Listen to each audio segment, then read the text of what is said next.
mesa del coloquio de seminario de tecnologías filosóficas, cuerpos y violencia, y contamos en esta ocasión con la participación de César Citlé Chávez, que trae la exposición de las máquinas frente a la técnica. César es estudiante de octavo semestre de la Facultad de Filosofía y Letras. También contamos con la presencia de Dionisio Romero Palacios, que nos trae la presentación de cuerpos con extensión susceptibles, cuerpos en extensión violentos. Dionisio es alumno de la Facultad de Filosofía y Letras de la UAP y ha participado en diferentes coloquios. Y finalmente contamos también con la presencia de Juan García Hernández, que trae la ponencia Pensar la poesía en la era digital. Él también pertenece a la Benemérita Universidad de Puebla, Autónoma de Puebla, también Facultad de Filosofía y Letras. Bueno, nada más para recordar la dinámica. Este coloquio tenía la pretensión inicial de que fuera más una sesión de debate que propiamente el formato de acartonado, un poco acartonado de lectura de ponencias. Por supuesto que si ustedes traen una ponencia y les es más fácil expresar lo que aquí quieren hacer, pues pueden leer, ¿no? Pero la idea es que hagan una exposición en la que se preste a debatir. Desde luego el debate central va a ser la mesa, van a ser ustedes, pero el público también puede intervenir y participar en cualquier momento. Además estamos transmitiendo en streaming, entonces por ahí de pronto hay preguntas que vienen de las redes sociales, y entonces pues las harán y pues, les invitamos a contestarlas. Esta mesa tiene una particularidad, que es la de estar pensando la tecnología como herramienta, que creo que ha sido también un tema recurrente en las demás mesas, pero aquí creo que la idea sobre todo es pensar a la tecnología y a la herramienta como un elemento enajenante. Al menos esa es la ponencia de César, más o menos por ahí, ¿no? Y están pensando, creo que los tres, también la manera de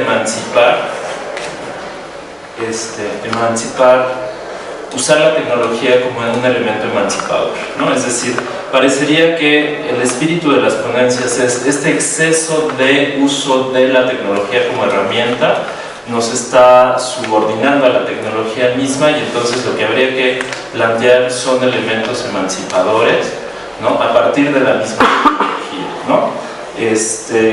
A partir de la poesía, por ejemplo, a partir de Marx, por ahí saldrá, ¿no? Y a partir de una reflexión sobre la violencia. Entonces, creo que por ahí va la discusión de la mesa, o la discusión inicial, ¿no? Y bueno, esto ya se afinará con las intervenciones de cada uno de ustedes. Entonces, pues, adelante. Por el orden empezaría César, pero si alguien... Ok, César.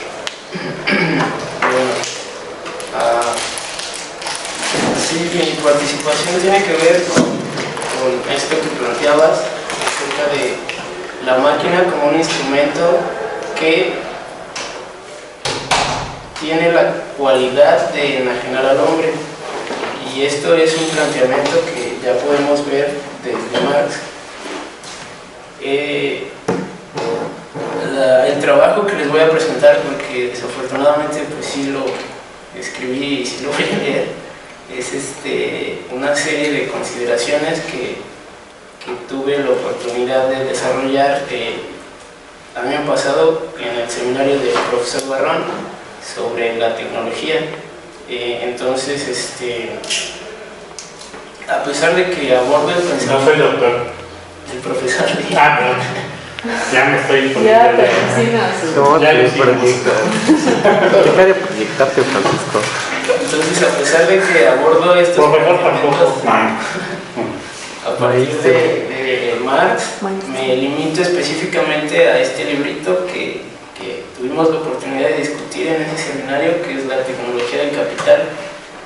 Este libro no es publicado por Marx como tal, sino es una compilación de Bolívar Echeverría acerca de unos escritos en específico que hablan acerca de la subsunción real del trabajo y la subsunción formal al modo de producción capitalista. Por otro lado, también abordo este tema desde otro autor que vimos en este seminario llamado Jacques Ellul, que es francés, y no pensaría que es como tal un filósofo, pero las consideraciones que tiene acerca de las máquinas y la tecnología sí pueden considerarse como filosóficas, dado que el planteamiento inicial de Marx logra extraponerlo y llevarlo no solo al ámbito laboral, sino a todos los aspectos de la vida del hombre. Entonces, voy a comenzar a leer mi trabajo y me gustaría discutir con ustedes acerca de estos temas, pero limitándome a estos autores y a estas precisiones que acabo de hacer. Entonces voy a comenzar.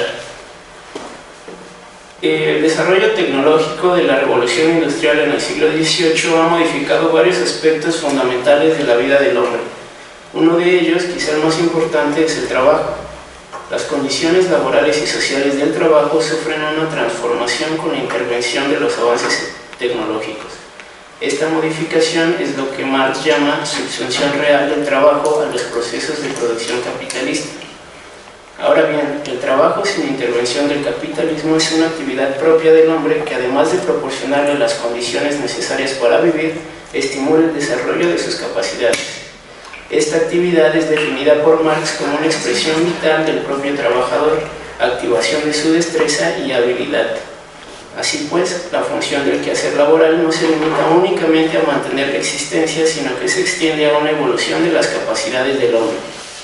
Sin embargo, la intervención de las máquinas en los tradicionales procesos de producción trae consigo una serie de consecuencias desfavorables para el trabajador, a tal grado que la actividad propia del hombre, el trabajo, pierde su particularidad al ponerse bajo el control de la forma de producción capitalista. Originalmente, la introducción de la maquinaria en los procesos de producción fue planeada para sustituir los oficios artesanales o para facilitar aquellos trabajos que requerían de un mayor esfuerzo por parte de un grupo de hombres. De este modo, un primer cambio se presenta en las pequeñas industrias artesanales, como la manufacturera, donde las máquinas simplifican el trabajo de los artesanos obreros en busca de una mayor productividad. En este caso, los trabajadores todavía conservan algo de su expresión vital, dado que las actividades que desempeñan se reparten de acuerdo a sus habilidades, es decir, de acuerdo a una jerarquía de las cualidades físicas y espirituales de cada uno. Entonces, como el taller está compuesto por máquinas que requieren todavía de la participación del hombre, el trabajador es solo una parte del mecanismo del taller artesanal, que se conforma en última instancia por seres humanos y máquinas. La creación del taller automático es el siguiente paso dentro de la producción capitalista. Este es, en palabras de Marx, el modo de producción más acabado. Las máquinas utilizadas forman un sistema que ejecuta los procesos mecánicos en diferentes facetas, por lo que, a diferencia del taller artesanal, este espacio cuenta con un mecanismo propio que requiere cada vez menos de la intervención del hombre. El surgimiento de la maquinaria dentro del taller automático presenta claramente resultados negativos. Por un lado, el taller automático desvaloriza la capacidad de trabajo especializada del hombre. Por otro, el trabajador deja de ser considerado un ser humano dentro del proceso del trabajo, para convertirse en un accesorio viviente dentro del modo de producción capitalista. En efecto, el taller automático está constituido por máquinas que ejecutan un procedimiento específico dentro del procedimiento global. Las máquinas son las encargadas de ejecutar las tareas especializadas. y la ocupación de los trabajadores se reparte entre las distintas etapas del proceso de producción. Dado que las tareas de los trabajadores son determinadas por los diferentes procesos que realizan las máquinas, se elimina entonces toda exigencia por perfeccionar sus facultades en este modo de producción. Cito Marx: lo que distingue al taller automático es una nivelación general de los servicios prestados, de tal manera que quienes se encuentran ocupados realmente en el trabajo maquinizado pueden pasar de una máquina a otra sin necesidad de mucho tiempo o de mucha preparación. Fin de la cita. Es a causa de la mejora de las máquinas que se desaparece la jerarquía de los trabajadores. Entonces, como los procesos de producción son realizados por máquinas especializadas y el trabajador no necesita más del desarrollo de sus capacidades, se implementa una nueva especialización cuyas características principales son la subordinación pasiva al movimiento mecánico de las máquinas, es decir, a atender las necesidades y exigencias del taller automático. La actividad pasiva del trabajador solo requiere de la fuerza y la destreza para proporcionar un servicio adecuado, la fuerza por medio de todo adulto varón y la destreza suficiente para no desatender el funcionamiento mecanizado. Por tanto, la actividad laboral pierde su expresión vital y se transforma en un mero quehacer para la subsistencia. El hombre trabajador se convierte así en un ser enajenado, pues las máquinas le arrebataron su manifestación esencial. En este caso, su trabajo es uniforme y vacío, por lo que no es más que un órgano consciente dentro del sistema mecánico. Puesto que las máquinas sustituyen el trabajo de los hombres de forma eficiente, este es cada vez menos necesario para el modo de producción capitalista. Por ello, cito Marx, es también con la maquinaria cuando el trabajador combate por primera vez directamente la fuerza productiva desarrollada por el capital, considerándola como un principio antagónico respecto de él mismo, como trabajo vivo. La destrucción de la maquinaria y en general la oposición por parte del trabajador y su introducción es la primera declaración de guerra contra el medio de producción y el modo de producción desarrollados por el proceso capitalista. Por este motivo, la lucha de los trabajadores no es contra las máquinas como tales, pues no son estas las responsables de su enajenación. Por el contrario, el conflicto es en contra del modo de producción capitalista, que se sirve del desarrollo tecnológico para incrementar el plusvalor. Cito Marx: el trabajo del pasado aparece aquí como un medio para sustituir el trabajo vivo o disminuir el número de los trabajadores. Esta disminución del trabajo humano se presenta aquí como especulación capitalista, como medio para incrementar el plusvalor. Fin de la cita. Así pues, según el planteamiento de Marx, las máquinas no son directamente las causantes de la nueva condición del hombre. La enajenación es producto del mal uso que el capitalismo hace de los avances tecnológicos. Así que la clave para liberarse de esta posición y terminar con la desigualdad social está en la apropiación y el desarrollo de los medios de producción a fin de darles un mejor uso. Posteriormente, a partir de estas ideas planteadas, se extiende un interés general por el avance de la tecnología, puesto que, cito a Ellul, Marx rehabilita la técnica a los ojos de los obreros, afirmando que la técnica es liberadora. Los beneficios del desarrollo tecnológico entonces dejan de ser considerados como exclusivos de una clase burguesa. Es en vista de esta inclinación por el desarrollo tecnológico que se busca introducir a las máquinas en todos los ámbitos prácticos de la vida del hombre. La finalidad no es solamente modificar las condiciones laborales de la clase trabajadora, sino todos los aspectos del hombre en general para obtener una mejor calidad de vida. Por ejemplo, en el transporte, la medicina y la vivienda. Sin embargo, a diferencia de Marx, Ellul considera que la única responsable de la transformación del trabajo es la máquina en sí misma. Esta irrumpe de forma violenta en las condiciones laborales del trabajador y las modifica por completo. Solo a partir de ella el taller artesanal se adapta y transforma a sus necesidades, generando así un medio inhumano para el trabajador, pues la máquina es antisocial. Por consiguiente, la alineación del hombre es también responsabilidad suya. De manera semejante, las máquinas invaden la sociedad y establecen un medio inhumano para el hombre. El alcance de este instrumento no se limita ya a los procesos laborales, sino que abarca todos los aspectos de la vida humana y se inserta en todos los ámbitos de la sociedad. La máquina transforma por todas partes una atmósfera antinatural, de modo que el hombre no está enajenado únicamente con su trabajo, sino con el mundo que lo rodea. Tal es la condición humana frente a las máquinas, la alienación. Por ejemplo, el gusto de los consumidores cambia a causa de la elaboración de alimentos mediante la producción en serie, del mismo modo que las estructuras de una casa se modifican para albergar múltiples instrumentos, de manera semejante a cómo se transforma la concepción espacio y tiempo por los medios de transporte, pues la máquina tiene esta cualidad, modificar el estilo de vida del hombre. Ahora bien, puesto que para el Lull no es el uso de las máquinas lo que provoca que el hombre se sienta ajeno en este mundo artificial, sino que esto depende de ellas mismas, la superación de tal alienación tampoco está en la apropiación de los medios de producción y en el uso correcto del desarrollo tecnológico en beneficio de la humanidad.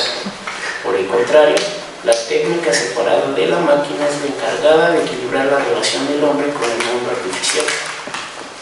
Efectivamente, el Lull considera un retraso intelectual del que hay que deshacerse el equiparar la técnica con las máquinas. Así, en el caso de Marx, la máquina era considerada como una fuerza de trabajo no viva, es decir, la fuerza técnica de un artefacto.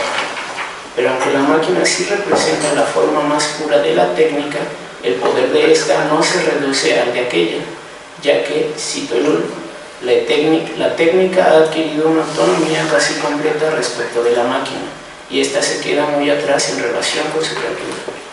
Una pregunta, cuando estás pensando ahí la relación entre, como estas tensiones entre Marx y el Lull, donde hay como una disposición de dinámicas que salen de la experiencia del trabajo hacia lo inhumano, ¿cómo pensarías tú que se retrae eso hacia la vida? ¿O tiene algún sentido? ¿O lo radicalmente inhumano tendría que hacer algún tipo de efectualidad transformativa sobre el valor de la vida? Sí, o sea, con Marx podemos ver ya desde sus planteamientos que la enajenación del hombre es pensada en su tiempo como producto del modo de producción capitalista. No obstante, como las máquinas alcanzan o penetran en todo el ámbito de la vida del hombre, esta enajenación ya no puede ser pensada en esos mismos términos, sino que ahora el hombre, en tanto que es un ser rodeado de máquinas, se encuentra enajenado en ¿No sería una máquina, hombre? Pues no sé si en esos términos, pero en un cierto sentido sí, o sea, es una alienación del mundo. El hombre ya no se siente ajeno en este mundo que es completamente desconocido para él. Y entonces, no sé, el sentido de la vida es tomado por las máquinas y se subsume o se ve subordinado a este mundo. Pero se ve separado el hombre del mundo de las máquinas, o se ve transformado al insertarse como a entender como un reconocimiento distinto con respecto a lo maquínico. Porque el término, o sea, llevar a Marx dentro de, o sea, el término de la alineación, estar alienado hacia el Lull, ¿tú crees que funciona ahí? Pues por esto digo, ¿cuál es la relación de la máquina con la vida? No con el hombre. Con la vida como, o sea, en general. No sé cómo la pensarías tú también, que quisiera saber eso. Sí, pues yo lo veo como la relación de la máquina en todos los aspectos de la vida del hombre, o sea, en la sociedad, en lo político, en estas cuestiones. Por eso es como necesario hacer patente lo que dice Lull acerca de que es un retraso intelectual para pensar la tecnología de nuestro tiempo, seguir equiparando la máquina con la tecnología. Porque aunque estamos rodeados de máquinas, lo que nos constituye, en tanto que somos hombres, es más la técnica. y la técnica es esta capacidad que tenemos de poner un orden a todo este proceso que son las máquinas. Pero no es la máquina, ¿de dónde vino? Pues, la máquina pues, es un proceso que se generó a partir de los avances científicos, a partir del capital generado por un contexto determinado, a partir de procesos políticos e ideas del hombre que eran tratar de hacer una mayor productividad en el trabajo. En un inicio la máquina industrializada, porque tal vez eso no lo aclaré mucho, pero me estoy refiriendo únicamente a ese tipo de máquinas, es un producto de todo un proceso y condiciones dentro de una sociedad y un contexto determinado. Sí, porque si no dejas de pensar la máquina solo como fuerza de trabajo, ¿no? Y creo que por ahí la pregunta sería, ¿qué pasa cuando la máquina, qué pasa, cómo podemos pensar la máquina al margen de pensar esta relación máquina-fuerza de trabajo?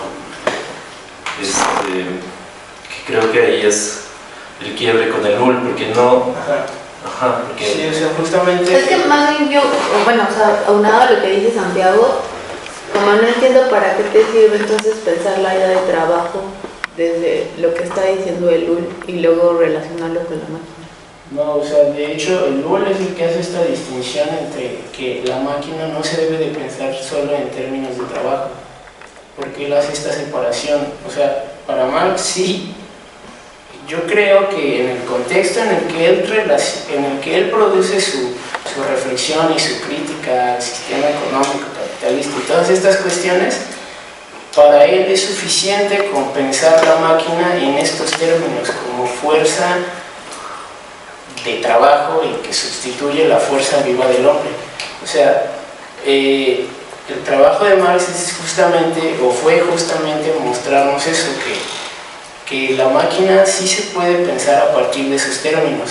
Y el contraste con el UL es justamente que para el proceso que se desarrolló posteriormente a estas máquinas únicamente en el ámbito industrial, ya no es suficiente reflexionar sobre estas cuestiones en esos términos de trabajo.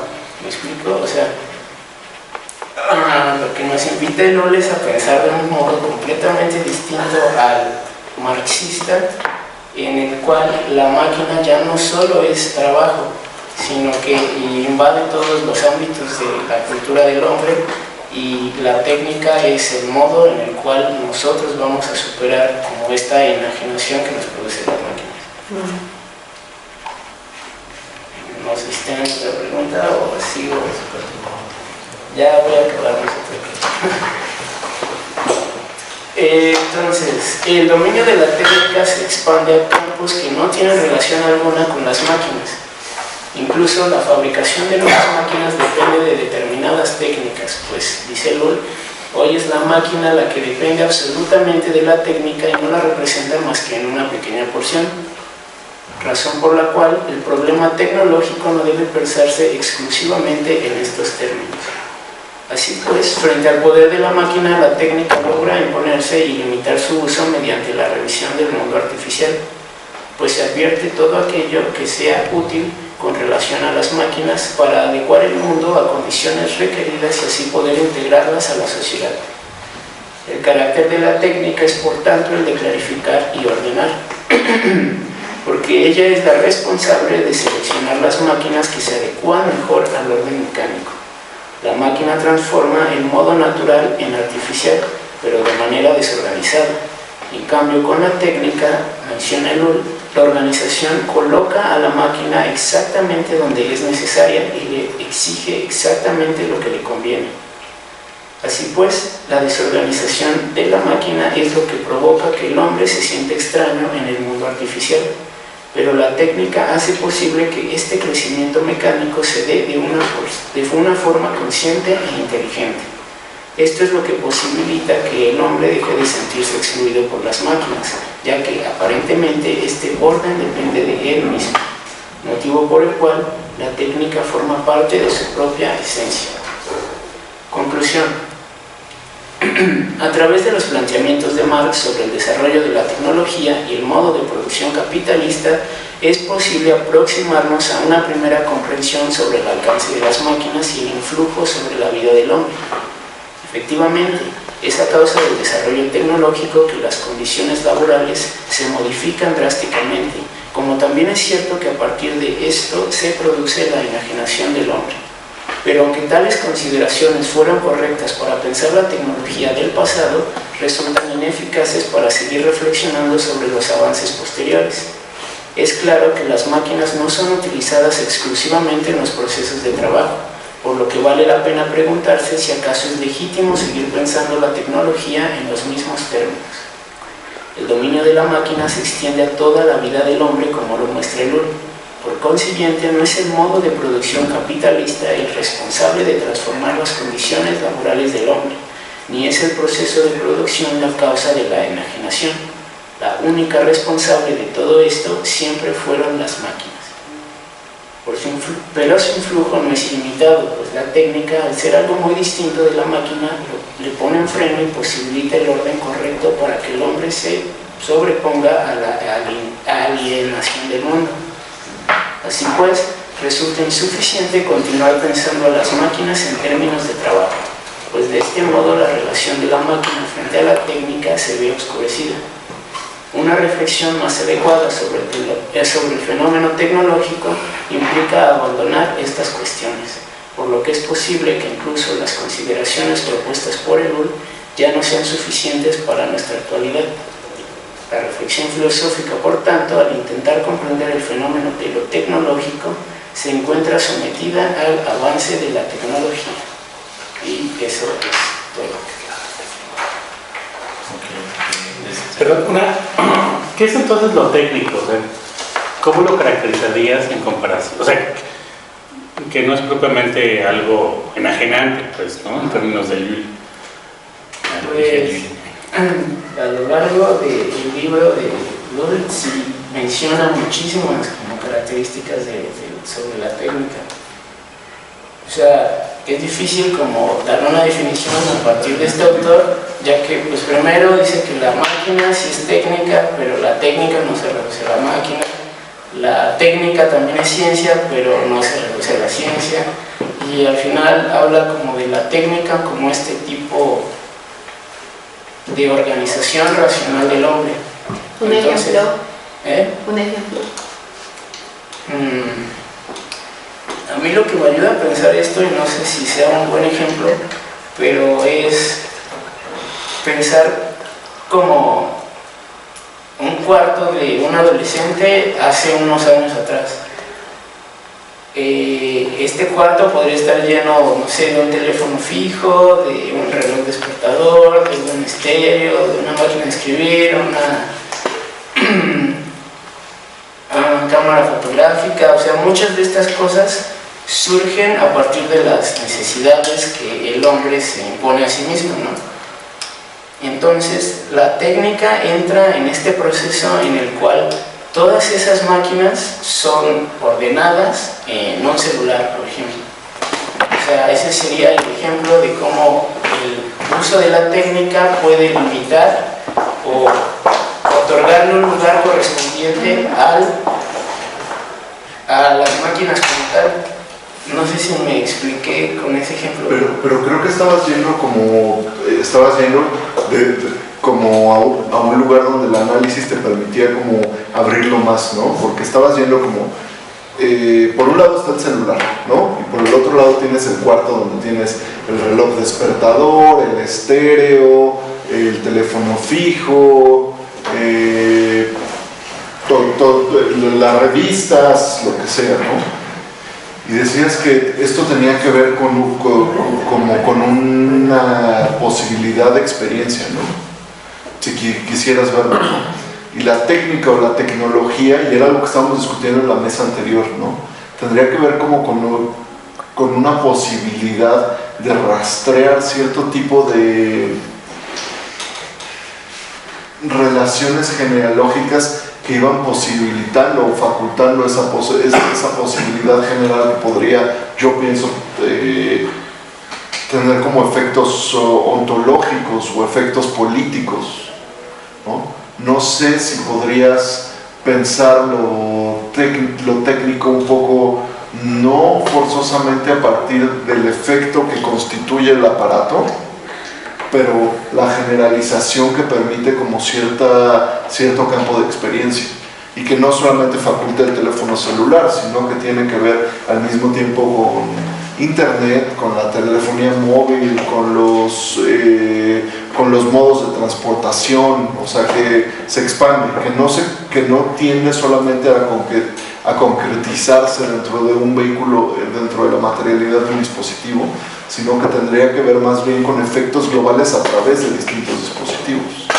Sí, concuerdo contigo. Bueno, por ejemplo, pues como todos los ejemplos son limitados, ¿no? Pero, o sea, creo que sí sirve en ese mismo punto que tú estás señalando. O sea, la técnica hay que entenderse como este proceso a partir del cual la experiencia vuelve a tomar un sentido para el hombre.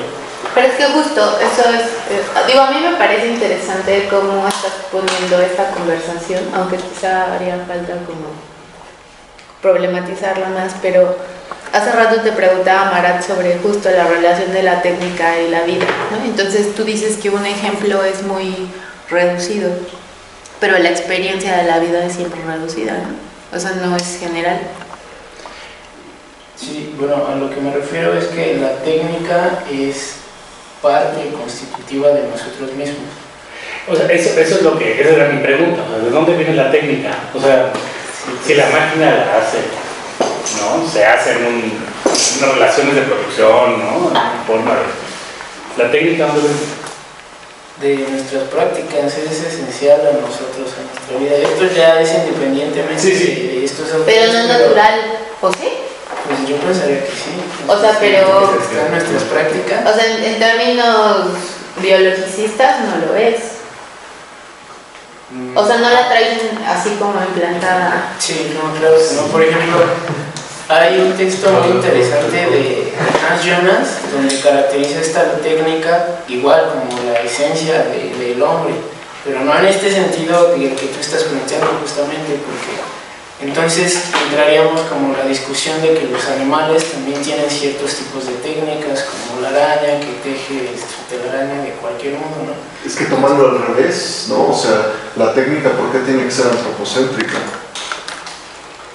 Pues, no o sea, sé si... la técnica guarda una relación con la técnica. Sí. Por ejemplo, en este artículo que te comento, lo que hace Hans Jonas es justamente separar la técnica de las cuestiones naturales, biológicas, por el simple hecho de que se ha mostrado que a lo largo de la historia de todas las culturas hay ciertas técnicas que prevalecen. Una, para él, es la creación de las máquinas, como esta expresión de la voluntad del hombre a hacer pinturas, por ejemplo.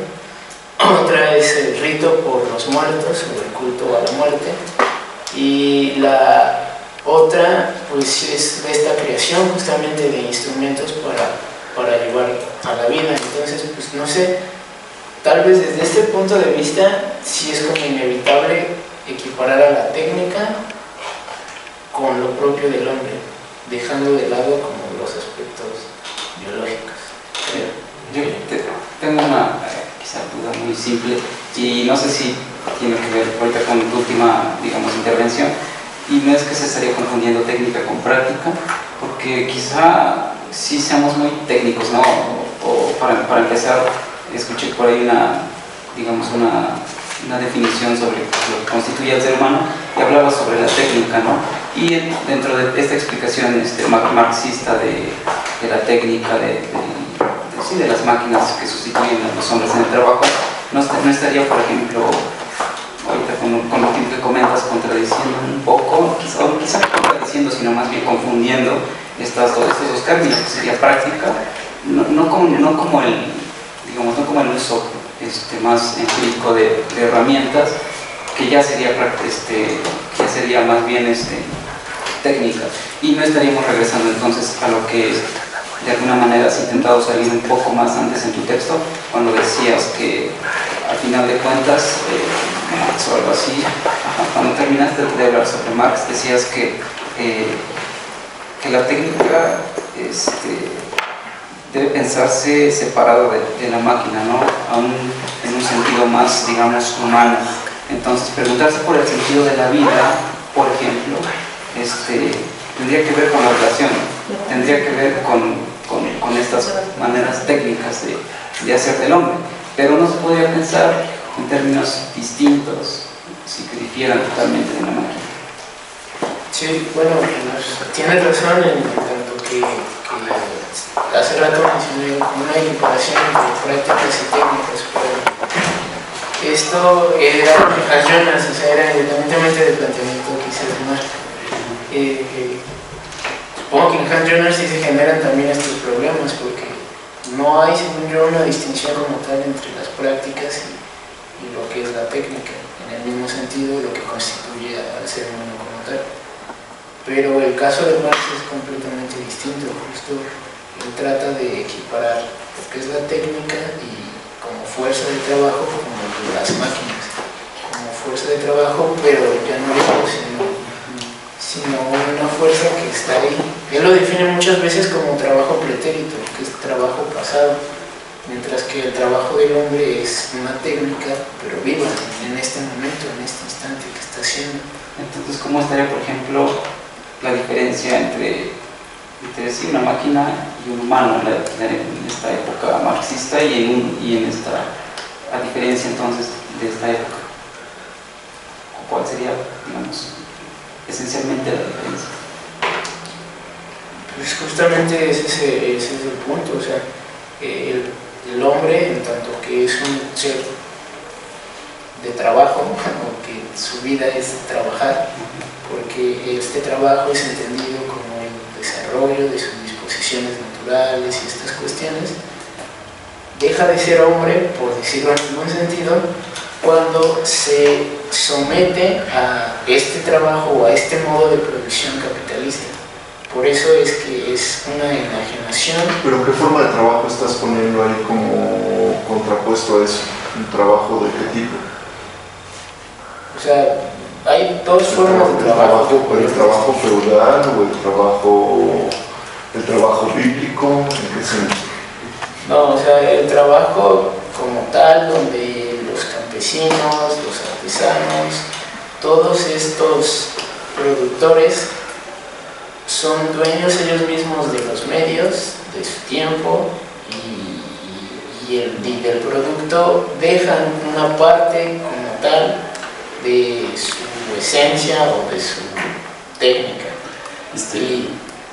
Perdón. Y por otro lado, es lo que nota Marx, que cuando el productor de esta mercancía entra en el proceso o en el juego de producción capitalista, eso ya no es trabajo como tal. Pero esos productores que estás poniendo tú ahí son una noción idealizada de producción, porque antes de la producción capitalista no es que hubiera artesanos felices que proponían su capacidad ahí, ¿no? Estás hablando de modalidades de producción feudal. Entonces, yo no entiendo, o sea, yo creo que hay una sobrevaloración de un tipo de trabajo que no tiene que ver con un tipo de trabajo histórico, sino que tiene que ver con un tipo de trabajo conceptualizado como el artesano que imprime su poder y obtiene eso. ¿Dónde está eso históricamente? Yo creo que esa conexión tienes razón, y la concepción de la que parte Marx sí es justamente esa que tú planteas. Ahora bien, incluso en estos modos de producción feudales de los que tú hablas, Marx defiende que todavía hay algo, si no por completo, de esa caracterización que bien mencionas, pero todavía hay un resquicio en tanto que las habilidades se dividen jerárquicamente y que necesitamos una división del trabajo. Eso todavía él lo aceptaría de una forma muy cómoda. El problema es cuando hay una introducción de las máquinas y cuando estos talleres ya eliminan por completo esta jerarquización de los hombres. Ahí ya no hay trabajo en ese sentido que tú lo estás planteando. En ese sentido mi duda es esa, ¿no?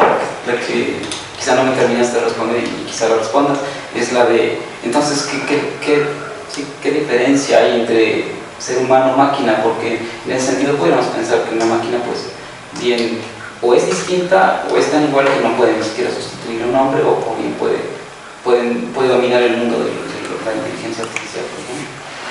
Sí, pues en este proceso de producción, a partir de las máquinas, pensaría yo que no hay como tal una diferencia. Por eso el hombre pasa a ser un órgano, un componente más del mecanismo de las máquinas. Pero después metes el loop, ¿no? Y no puede resolver eso en los términos puros que decía Marx, ¿no? O sea, la máquina no está ahí donde es el agente enajenante. Y tenemos también la intervención de Dioniso. Dos más. Y si quieren, continuamos y después regresamos. Sí, bueno, pues toda esta, digamos, estos esbozos, estos esbozos de ideas que voy a plantear aquí son resultado de varios años de intentar buscar una justificación al lenguaje en sí, pero no del lenguaje como, digamos, como escritura o un lenguaje como, digamos, común y corriente, informativo, sino un lenguaje en el sentido más primitivo, y es en el sentido de transmitir una idea o transmitir algo, ya sea lo que sea, transmitir. Entonces, en ese sentido, me vi en la necesidad de poner un poco acerca de este lenguaje artificial, del lenguaje binario que bien sabemos que desprende de Leibniz, y Leibniz pues inaugura este modo de escribir los números, y que es de lo que se aprovecharía hasta la actualidad para construir, por ejemplo, lo que ya decía en mi justificación o en mi introducción, las máquinas de Turing, el test de Turing, entre algunas otras computadoras como Neumann, etc. Entonces, pues igual voy a permitirme leer un par de ideas. Salud. Y cuando pues sea requerido una intervención, pues adelante. Entonces, pues al final de cuentas, de manera general, pues voy a tratar de decir o esbozar los conceptos, estas categorías que me parecen fundamentales en este coloquio, que es una, violencia, por el otro lado, lenguaje, y por el otro lado, así como esencialmente, cuerpo, ¿no? Y de qué manera se relacionan, digamos, ambos, los tres conceptos para formar ya lo que podría llamarse una diferencia entre una máquina y un ser humano. Entonces, pues procedo. Lo poco que sabemos, al menos yo, acerca del cuerpo o de las teorías del cuerpo, tiene que ver con aquello que la ilustración nos hereda.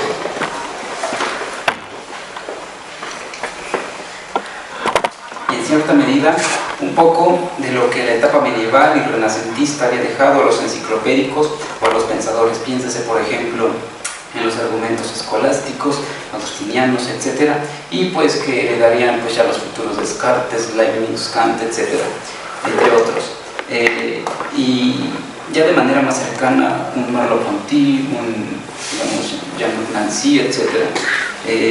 Todos, en el fondo, de alguna manera intentando significar el cuerpo, como el mismo Jean-Luc escribe, y cito: respuestas sin duda inevitables, sin embargo rápidas, convencidas, insuficientes. Una y otra hablan de significar el cuerpo, directa o indirectamente, como ausencia o como presencia, fin de cita. Pero no hay otra manera de significarlos, de predicar acerca del cuerpo sin tener que caer en ello. Al menos es lo que piensan todos los anteriores. Y de igual manera, como se habla de cuerpos, se dice sus efectos, y es de lo que, por ejemplo, yo trato de prescindir, de decir, bueno, es que tenemos un cuerpo y sus efectos son la violencia, son, por ejemplo,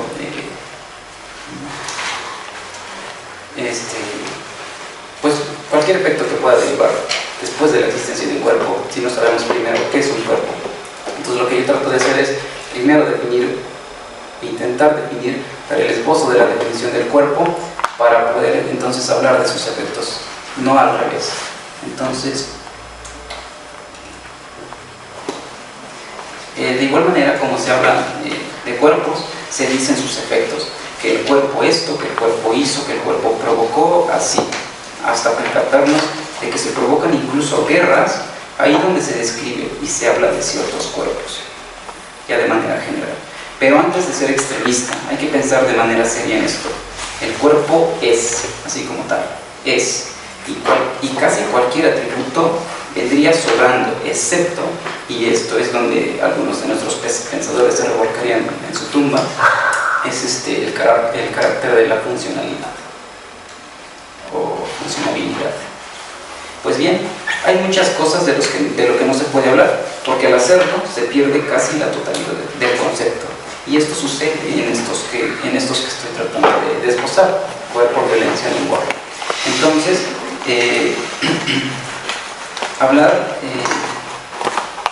eso sucede con mayor parte en este trabajo. Por ello, un intento de establecer un punto medio en esto, hablaremos, y para eso obedecer un poco al título de mi ponencia, de aquello que tiene una extensión o bien que no la tiene, los cuerpos. Y de acuerdo a ello, notar cómo su funcionalidad está en muy estrecha sintonía con aquello que se intenta definir. Uno de nuestros problemas es entonces el trato de lo corporal dentro de aquello incorporal, pero no por eso inexistente en el sentido de aparente, y también de sus terribles consecuencias que causa del movimiento que generan tales cuerpos, y con ello los roces, los choques, las relaciones y las distancias, por ejemplo. Definirlas desde otro punto de vista, como riñas, golpes, incluso guerras o violencia en general. No por ello descartar otros tipos de roces, y aquí me estoy refiriendo, por ejemplo, al del amor, al del cariño, etc., ¿no? Pero específicamente en este texto, en lo que estoy leyendo, estoy hablando de los choques, de aquellos roces más bien violentos, sí, en términos generales.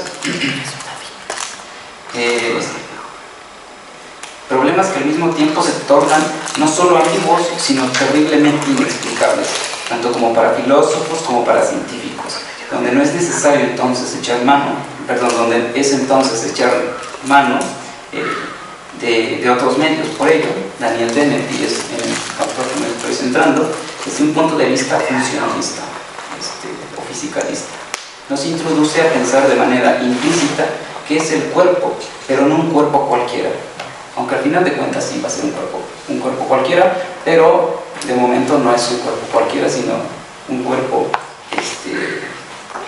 consciente, un cuerpo que se mueve, un cuerpo que sabe de su movimiento.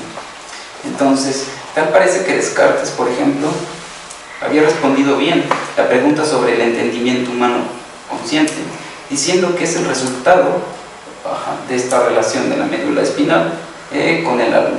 Pero no empezaremos así.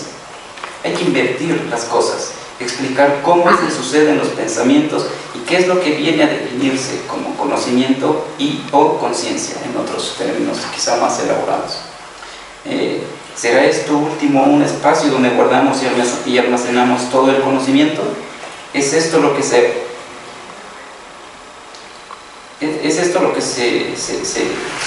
comenta cuando hay movimientos sociales, por ejemplo, culturales, políticos, etcétera? ¿O es acaso la totalidad del cuerpo? Aunque es preciso aclarar hasta dónde se puede hablar de la totalidad, y si mente, cuerpo, esta dualidad mente-cuerpo, son una y la misma cosa.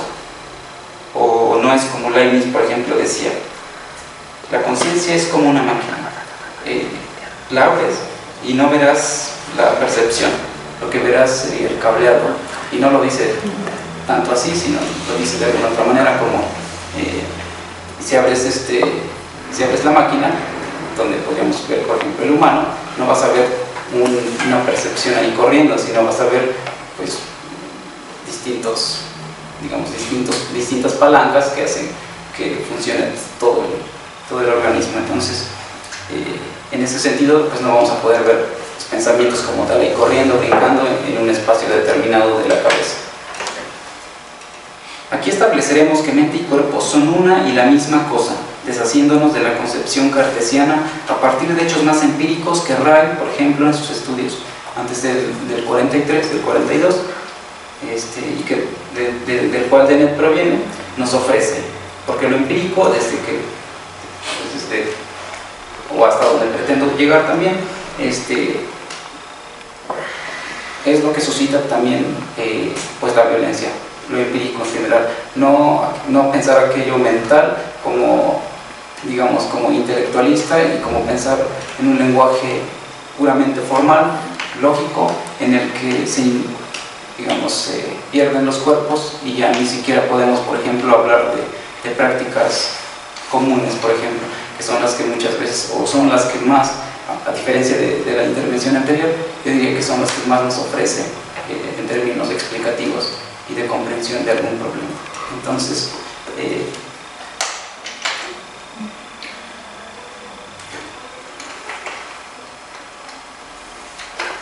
ahora diremos que todo cuerpo móvil, ser vivo, tiene actividad, y aquí se divide a lo inteligente de lo que no, es lo que les decía al principio.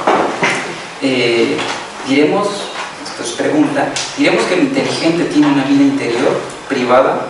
Absolutamente no, sino todo lo contrario.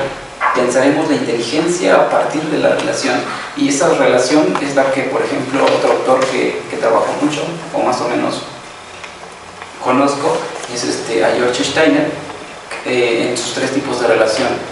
Por un lado, se va de A a B, el segundo tipo de movimiento sería de B a C, y el tercer tipo de movimiento sería de B a A y viceversa, o sea, hay una interrelación.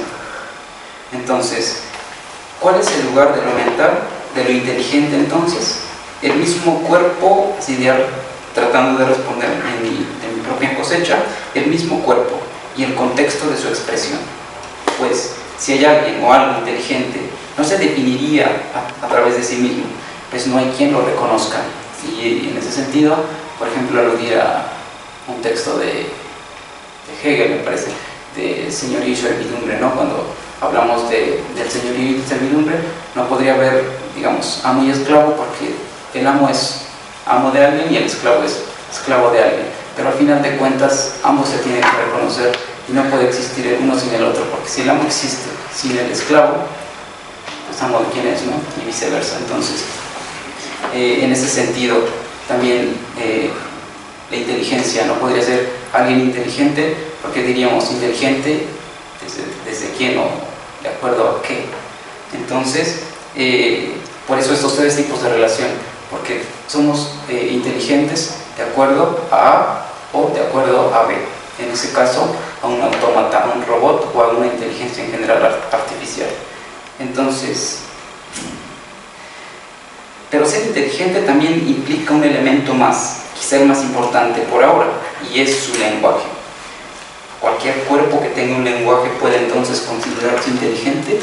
Esa es la pregunta quizá más radical que yo podría plantear, y tajantemente diré que sí, pero con un par de condiciones que Ray, por ejemplo, nos dice en su libro Conciencia y Materia, y cito: la voluntad es la que diferencia entre un ser humano y un autómata, es decir, un robot. Ser inteligente implica entonces el saber qué y saber cómo. Por el contrario, no saber qué lo convierte en un ignorante, y no saber cómo en un estúpido.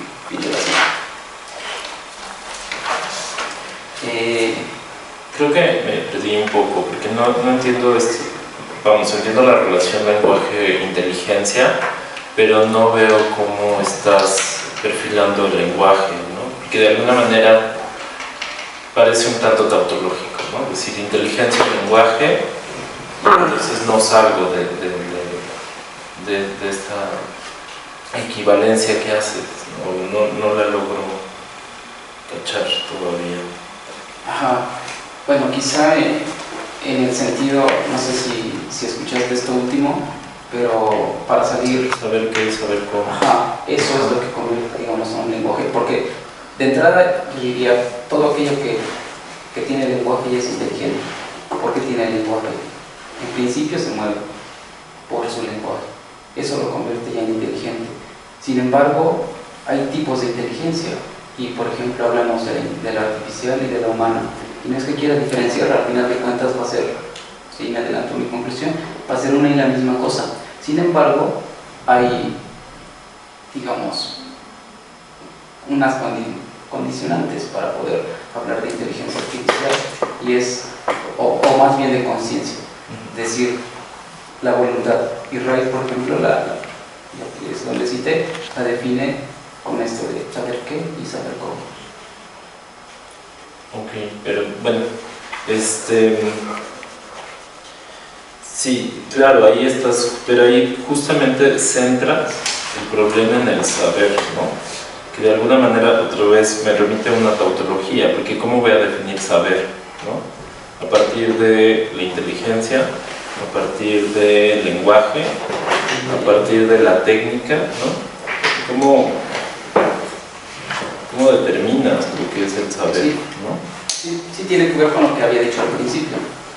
Yo me voy a remitir a hechos más empíricos, y es de donde estos funcionalistas se agarran, y decir, los hechos empíricos son los que más nos proporcionan información, porque no podemos aseverar algo que no podemos, o sea, no podemos tener certeza de algo que solamente suponemos, sino más bien hay que llevarlo a lo empírico y ver que funciona.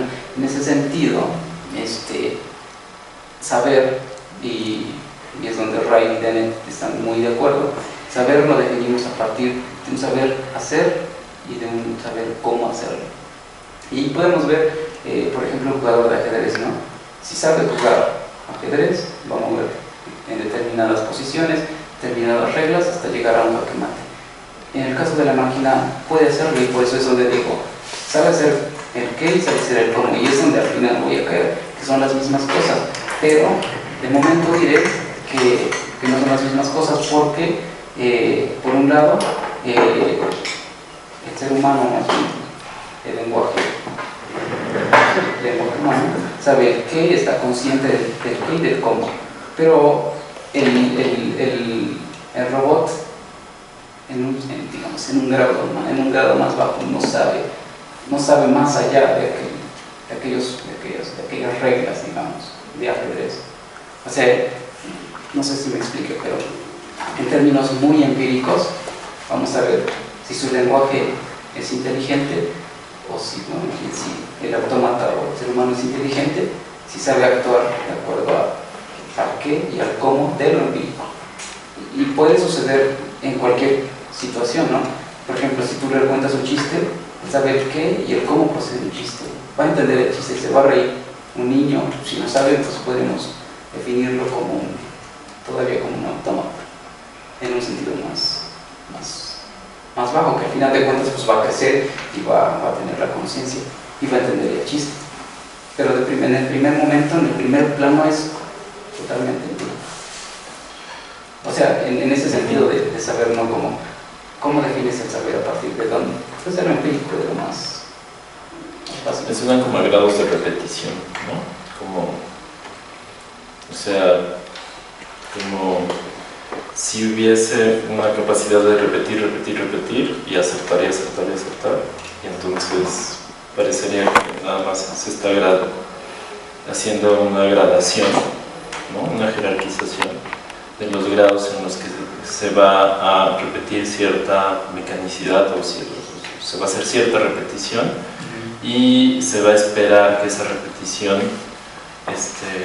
logre una constancia, ¿no? Y punto, ¿no? Y entonces la inteligencia, tal como la estás proponiendo, parecería que entonces la inteligencia es ese que logra la constancia con menos grado, con menos repeticiones, ¿no?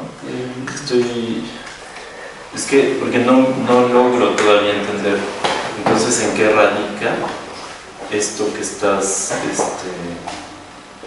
saber cómo, ¿no? Precisamente es de lo que trato de prescindir, de lo que dices, como de acuerdo a los grados, de acuerdo a la cantidad de grados o la cantidad de repeticiones, es como hace inteligente a alguien o algo. Y no, yo digo que, o sea, tenemos una situación, aquí alguien se está muriendo, un ser humano así, común y corriente, en la mera desesperación, pues va a correr a ayudarlo. Un celular no va a correr a hacerlo. Y por un momento olvidémonos de las limitantes como son sus pies, etc. Pero no, o sea, Siri no te va a decir ayuda a lo que se está ahogando. En ese sentido, él sabe actuar, o sea, el ser humano sabe por un momento el qué y el cómo. El qué que se está, digamos, muriendo, y el cómo que tienes que salvar, cómo hacerlo. O sea, no hay que ir como a pensar como lejos. En los casos más concretos, esto se resuelve. Por eso te digo, no necesita, digamos, tantos grados o tantas repeticiones para saber si es inteligente o no, sino el hecho de que pueda responder a determinadas situaciones, en qué y el cómo, es decir, que tenga voluntad. Es metafísica, ¿no? Pues no, porque yo diría que pues el hecho empírico de decir, o sea, de decidir. Lo que quieres decir es que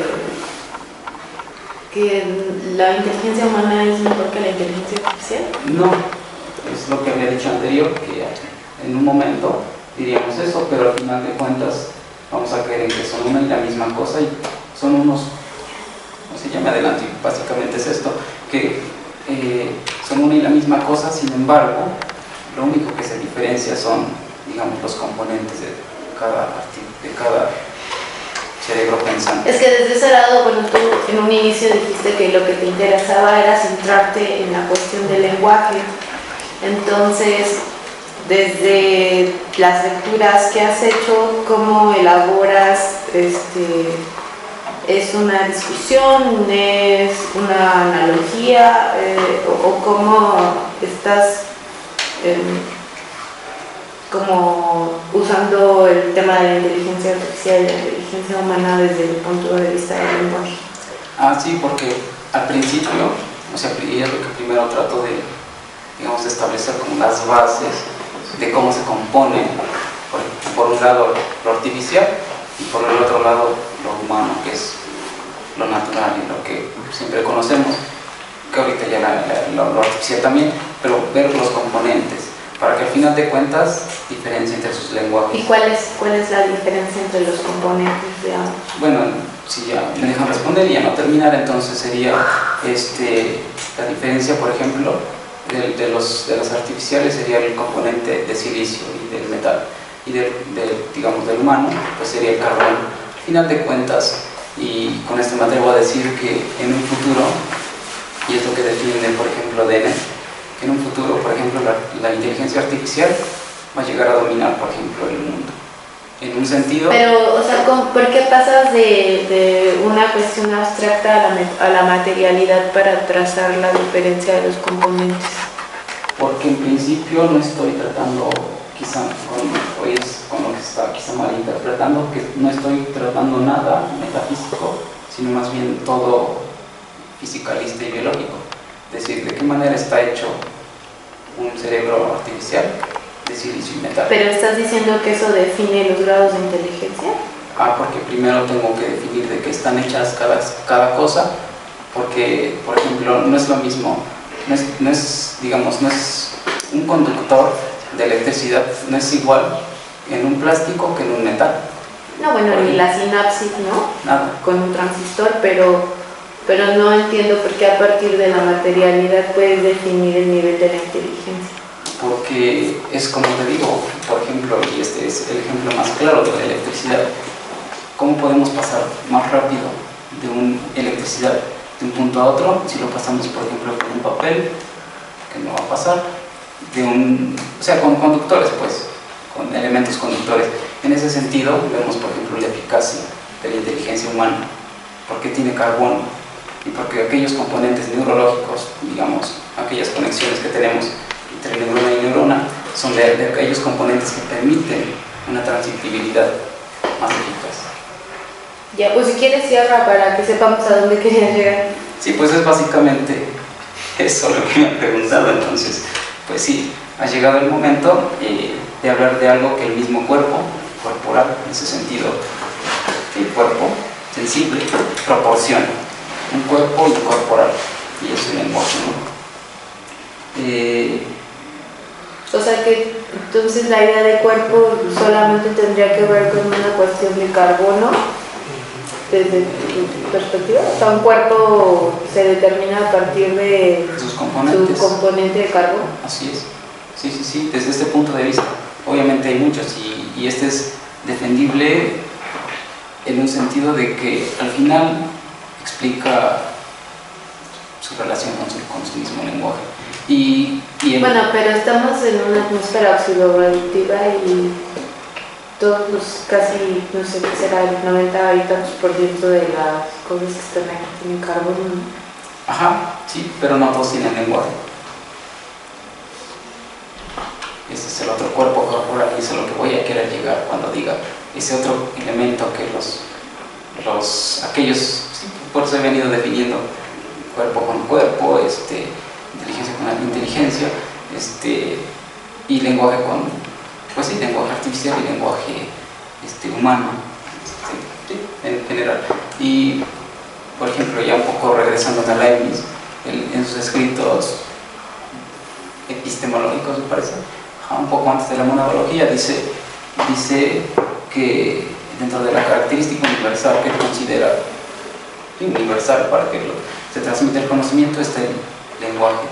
Él lo considera el latín.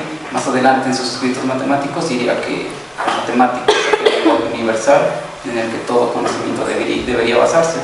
Entonces, en un sentido, eso ya es más, digamos, más técnico, pero en un sentido, ese tipo de lenguaje humano en el que se puede transmitir conocimiento vendría a ser el equivalente al lenguaje binario en el que se expresan las máquinas contemporáneas. Y que el mismo Leibniz lo inventó, ¿no? Que en sus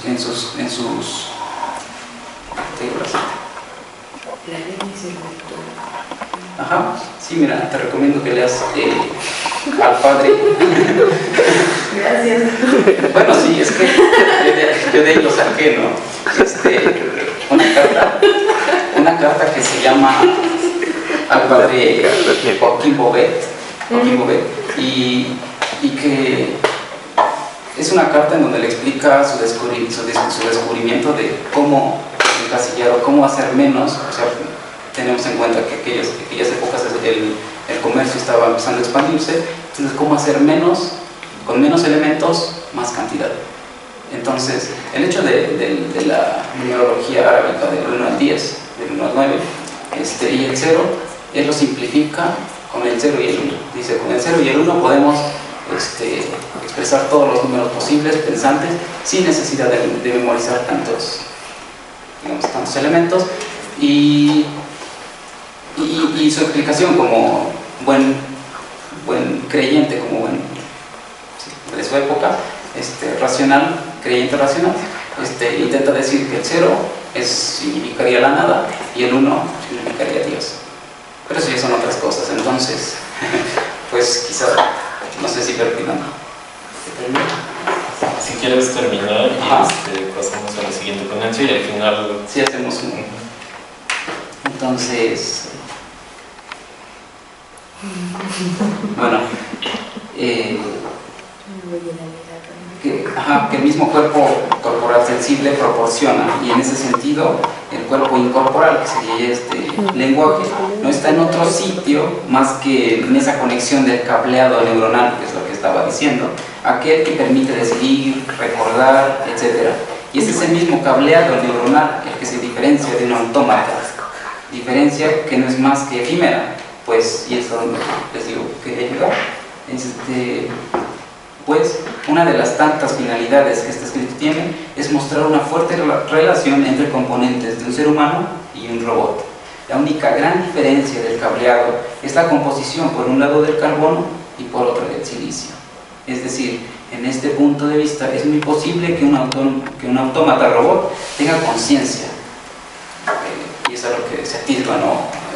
Las grandes discusiones contemporáneas es que si los robots podrían llegar a dominar el mundo, y la respuesta tajantemente sería sí. Y ahí está el primer caso, Sofía, ¿no? Que adquiriría la nacionalidad y que vendrá a Guadalajara a dar una conferencia. Entonces, básicamente diríamos sí. Entonces, sí, dado que tienen conciencia, percepciones, caso Sofía, dado que tienen también lenguaje,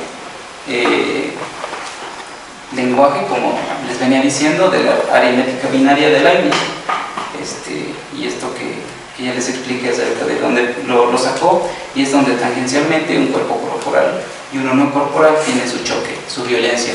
Entonces quizá un resultado final, y que es dentro de los estudios que también había hecho anteriormente, es llegar a la conclusión del silencio. Y el silencio en un sentido de eliminación del lenguaje. Y no quiere decir con ello que regresemos 4.000 años atrás sin tener lenguaje, sino más bien en pensar en un silencio que posibilite otros lenguajes.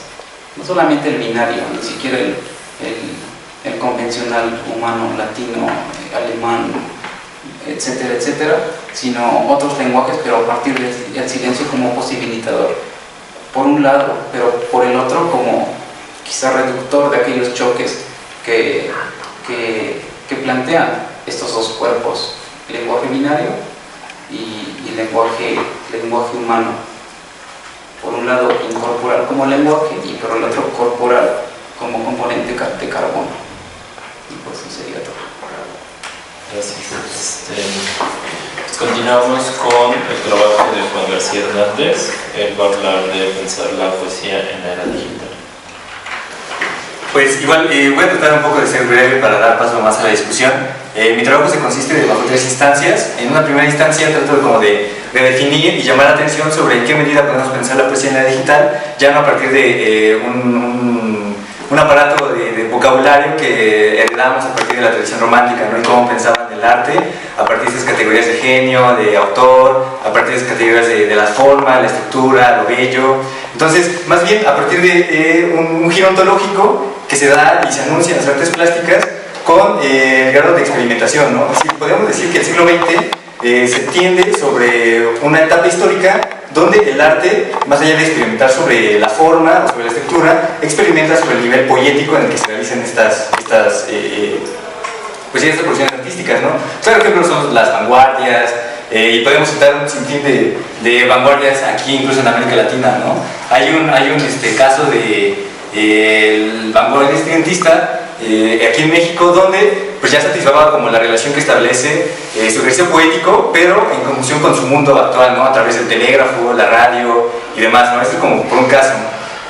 Por otro caso también, y pensar el giro ontológico a partir de en qué medida se experimenta otro grado de materialidad de la obra de arte, ¿no? Es decir, los materiales posibilitan, la experimentación sobre los materiales posibilitan la creación de nuevos discursos y nuevos objetos artísticos que obviamente contrastan con la obra de arte que venía tematizándose a partir del siglo XVIII o siglo XIX, ¿no? E incluso podemos llegar a advertir que este contraste del arte contemporáneo a partir del siglo XX más bien se finca sobre categorías como lo no artístico, ¿no? Lo no artístico definido a partir de conceptos como lo banal, lo conceptual y otras categorías que están en el fondo. Para ello, y cómo lo conecto con la era digital o con la etapa en la que habitamos, más bien porque es muy claro esta transición en las artes plásticas, porque se notan los materiales, ¿no? Es decir, tanto en el impresionismo como en las esculturas se introduce fierro, se introducen elementos industriales que no estaban anticipados en la tradición anterior, ¿no? Pero en la poesía es interesante porque la poesía más bien nos ayuda a repensar otros grados de materialidad más allá del texto y más allá del papel, ¿no? Es decir, y eso es lo que posibilita pensar la poesía en cierta medida con nuestro tiempo, porque ya no pensamos la poesía como un objeto que se desarrolla en el papel, ¿no? Ahora pensamos como en plataformas digitales, en pantallas que permiten leer un poema, ¿no? Entonces, en esa medida hay como cierta diferencia y cierto contraste con el material que se viene utilizando, ¿no? Ahora, igual tengo que matizar que no debemos entender material en el sentido como físico, ¿no? Porque la material del lenguaje y la material de la poesía más bien tiene que ver con la forma en la que se estructura de acuerdo a, digamos, paradigmas, ¿no? Paradigmas discursivos en donde podemos hablar, por ejemplo, a una idea del arte por el arte, ¿no? El lenguaje por sí mismo.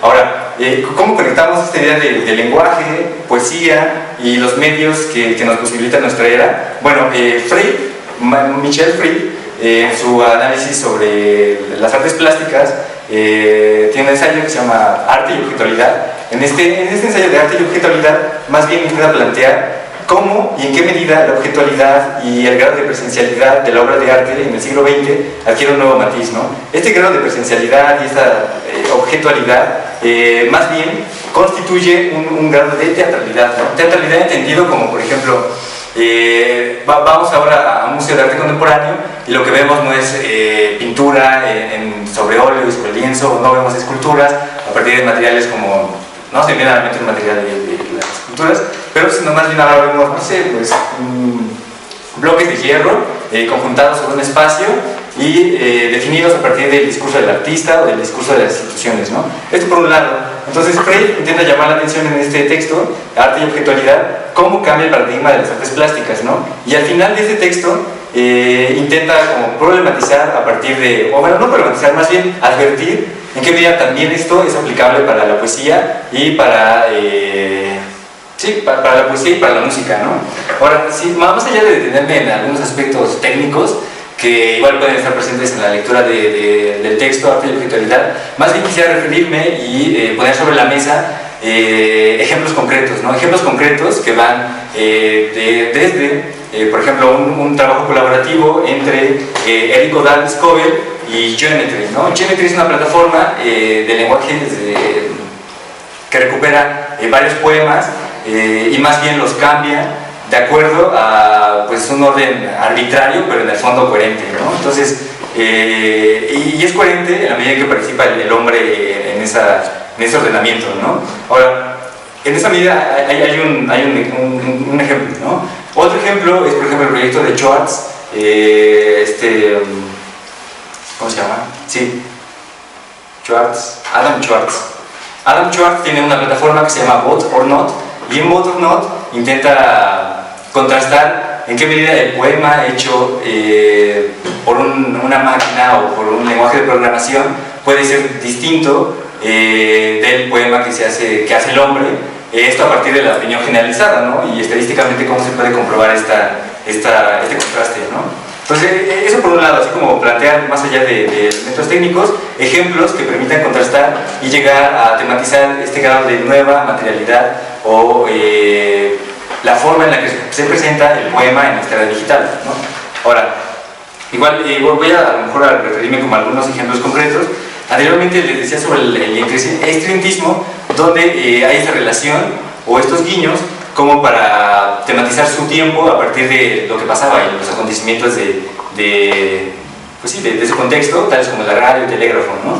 Entonces, para ello cito algunas líneas del poema de Liz Iturbide que dice algo así, ¿no? El grito de las torres en zancadas de radio, los hijos del telégrafo van colando la noche y en las últimas cartas regresó la distancia. Esto por un lado es un ejemplo concreto como para ir atisbando en qué medida se puede hablar de poesía en la era digital a partir ya no de un discurso con categorías como el artista genio, lo bello, sino más bien a partir de su ejercicio poético, ¿no? A partir de una cierta poiesis, ¿no?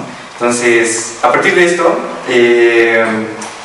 por ejemplo, anteriormente les mencionaba sobre esta condición del honor artístico y esta condición de la objetualidad que aparece en las obras de arte plástica a partir del siglo XX, y para ello pues nada más como que leo algo para matizar esto aún mejor. Y dice, para el analista norteamericano, la condición del no arte que mencionábamos arriba es la objetualidad. Sin embargo, dicha objetualidad encierra matices, ya que pretende atisbar que a diferencia del arte moderno, insertada en una tradición representacional que intenta derrotar o suspender su propia objetualidad a través de la forma o figura concebida como medio, en el arte literalista o conceptual, del cual se ocupa en este ensayo, lo que encierra es restituir tal objetualidad. De ahí que brote una reconciliación entre las artes plásticas y el teatro. Lo que mencionaba esta cuestión del teatro o del grado de teatralidad en las artes plásticas, ¿no? Entendiendo que para el arte moderno el teatro fue y sigue siendo desplazado porque en el fondo desplazaba al espectador, y en cambio para el arte literalista o conceptual se reintegra ese nivel de teatralidad en tanto que incluye al espectador, o en otras palabras, la relación que se establece entre objeto artístico y espectador se condiciona a partir de la situación esto o las cosas están en el espacio con uno mismo, en lugar de que nos encontremos rodeados de cosas en un espacio. Pero las cosas que se constituyen como medios las cosas que se constituyen como objetos artísticos literalistas confrontan al espectador. Habrá que pensar en esta instancia cómo es que los medios o materiales son fundamentales para la realización de este tipo de arte, justamente porque ahora los materiales maximizan la posibilidad de confrontar al espectador. Basta con ver las expresiones del arte contemporáneo en museos de ahora, ¿no? Y por ejemplo, hay una película que se llama The Square, La Farsa del Arte, y es reciente, ¿no? A lo mejor como para iluminar este grado este problema que intento atisbar. Yo ahí tendré una pregunta, porque estás como dirigiendo una cuestión de espacialidad, los términos del ejercicio de lo poético, pero ¿no pensarías que también, y que incluso pensando en la literatura electrónica, como la disputa sobre el espacio, y más bien como los ejercicios sobre la espacialidad también estarían ahí en juego, ¿no? Como una potencia en los ejercicios de lo poético? Sí, claro, y justamente la especialidad es un tema central porque para el arte conceptual intenta redefinir esta cuestión de espacio, ¿no? De ahí que consideremos obras de arte, elementos materiales que consideraríamos comúnmente como cosas cotidianas, ¿no? Entonces, en esa medida lo podemos dimensionar en la poesía digital porque, por ejemplo, y recupero una idea de Kenneth Goldsmith. Kenneth Goldsmith es un artista conceptual contemporáneo y recupero una idea que menciona Douglas Huebler, donde dice: hay demasiados objetos, lo que menos quiero hacer es, si hay demasiados objetos, lo perdí.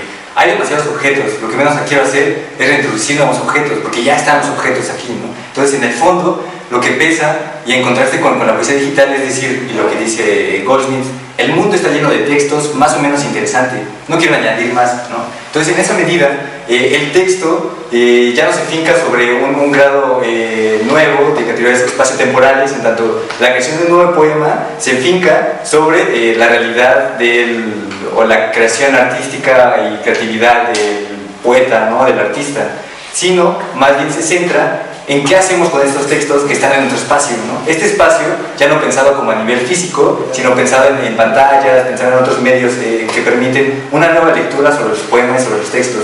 Por algo que es que cobra validez esta sentencia de ya no quiero agregar más textos, ¿no? De lo que nos debemos ocupar ahora es más bien cómo podemos reordenar, readministrar o reconfigurar estos textos que ya están, ¿no? Por algo la poesía es sumamente importante pensar en estos tiempos, porque podemos abrir Google y buscar algún poema de cualquier poeta, y a lo mejor el sitio que abrimos ni siquiera está bien referenciado con el poeta mismo, ¿no? Entonces, en esa medida se borra por completo esta categoría de artista genio o de este artista como creativo, ¿no? Sino más bien debemos abogar por unas categorías nuevas, ¿no?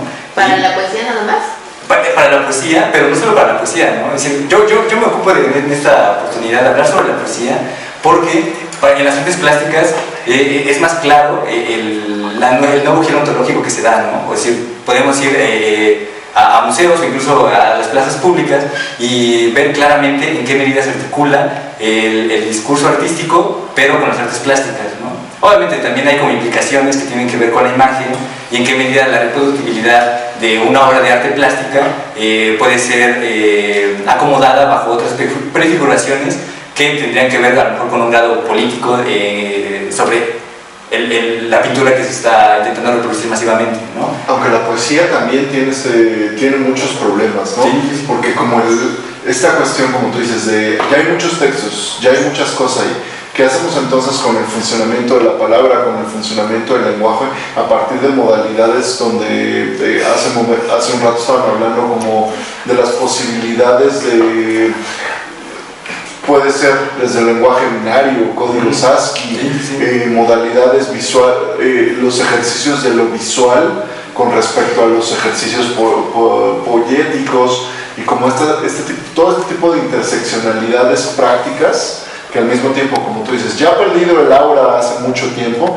Hoy la pregunta es, sobre todos estos ejercicios que consideramos propiamente poéticos, ¿cómo se disponen como ejercicios que realmente producen, si no algo, un efecto, ¿no? Y, por ejemplo, ese tipo de operaciones yo creo que hacen que la poesía sea algo interesante, ¿no? Porque la figura del poeta o la práctica del poeta está completamente por los suelos, ¿no? O sea, no sé, las cosas de poeta son un bot de Twitter, ¿no? Sí, o sea, es un tipo de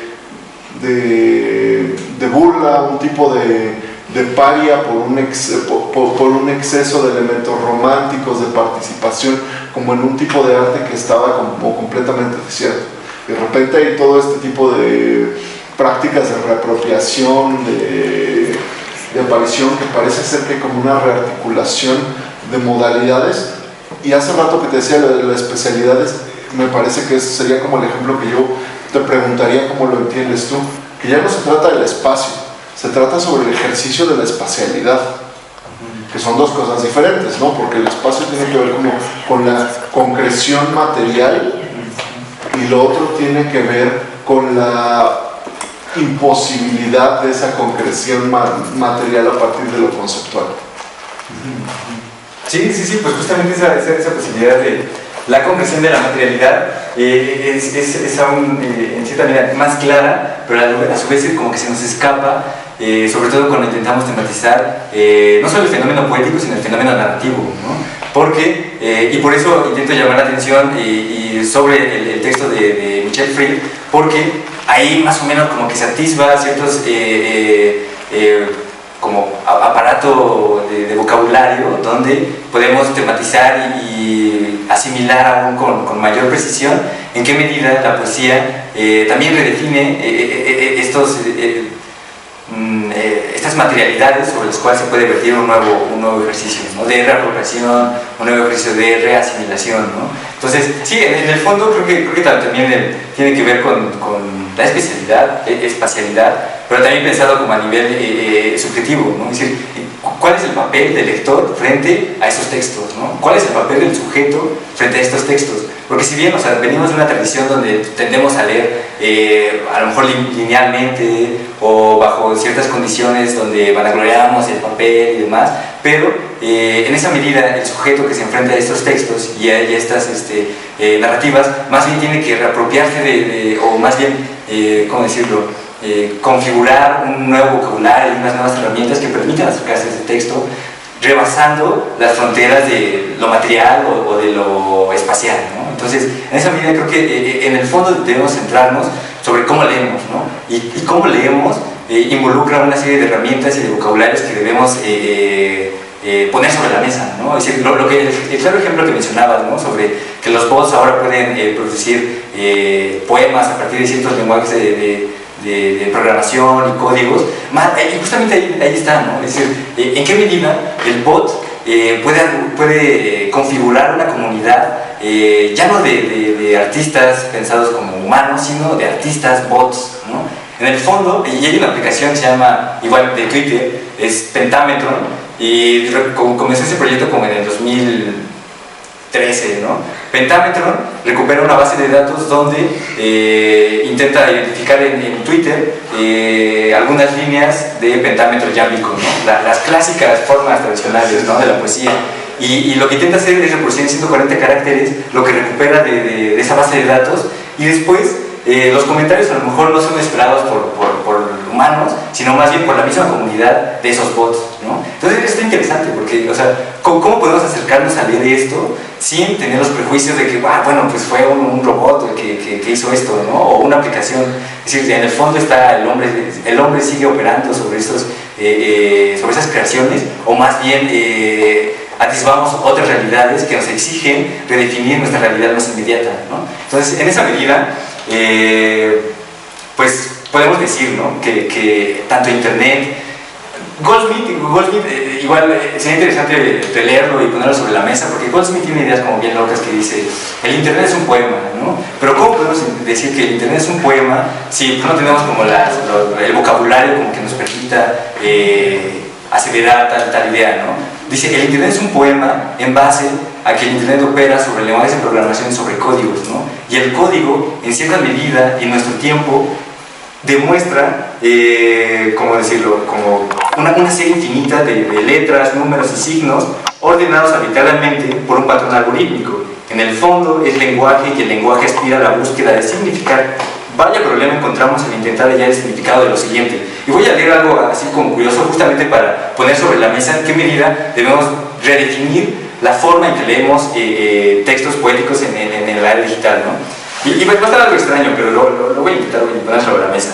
Font-family, asterisco, WF-Segoe-Wi-normal, Segoe-Wi, Segoe-WP, Tao Marial, Sans-Serif. Ahora, lo anterior, no sé si citarlo, porque Cosas tan sexys estás leyendo. sí, porque más bien es la utilización de la herramienta. O sea, cuando aparecemos en una pantalla, si estamos navegando y damos clic derecho, aparece una opción que dice inspeccionar elemento. Y en inspeccionar elementos se despliega como toda una serie de identificación de código HTML, ¿no? O sea, yo la verdad no sé nada de lenguaje de programación, nada por el estilo, pero es justamente esa herramienta que me permite como atreverme a decir que el Internet puede operar como cierto artista, o más bien Internet es un poema. Claramente son peligrosas las federaciones, ¿no? Pero la urgencia de plantear un nuevo vocabulario para hablar de este acontecimiento nos invita a reflexionar sobre esto y plantea que no debemos centrarnos únicamente en la lectura de palabras en medios digitales, sino pensar en la facilidad en la que son manipuladas y administradas. Es decir, el hecho de haber copiado la serie de palabras que arriba leí en un espacio digital adquiere una funcionalidad que no solo implica la lectura, sino su propio desplazamiento operado por un acto voluntario. Cabe destacar que en virtud de esta acción puedo pegar las mismas palabras en el texto que se me da la gana, puedo pegar al final una traducción del mismo texto de Goldsmith y repetir tal acto múltiples veces, hasta dejar un texto caracterizado por lo arbitrario, pero sumergido en una materialidad distinta. Esta experimentación no surgió de ceros, o sea, acabo de decir que esto no nace como así de la nada, ¿no? Viene de una tradición poética del siglo XX que refiere sobre cómo nacen las nuevas corrientes poéticas, ¿no? Y por ejemplo, me gusta algo de Gertrude Stein, que también es como una poeta que invitaría a leer justamente porque redefine como las prácticas sobre las que se vierte el ejercicio poético, y de Ezra Pound, ¿no? Ezra Pound también tiene textos bien interesantes, y cito algo de ello, ¿no? De Pound. Y digo, shi, chi, wo, chi, wo, 4-5, wo, 4-5, cho, parloteo llano. Es decir, aquí está presente, ¿no? Y atisbada a lo mejor en cierta medida como primitiva. Pero ahora, y a lo mejor para poner en juego lo que decíamos al principio y a lo que hacía referencia, si es solo con la poesía o con otros medios, ¿no? Para ello digo, por ejemplo, la relación que establecemos con los medios digitales a diario nos llueven GIFs, fotografías, archivos de distintos formatos, PDFs, MP3, archivos JPGs, etc. Y esto al infinito.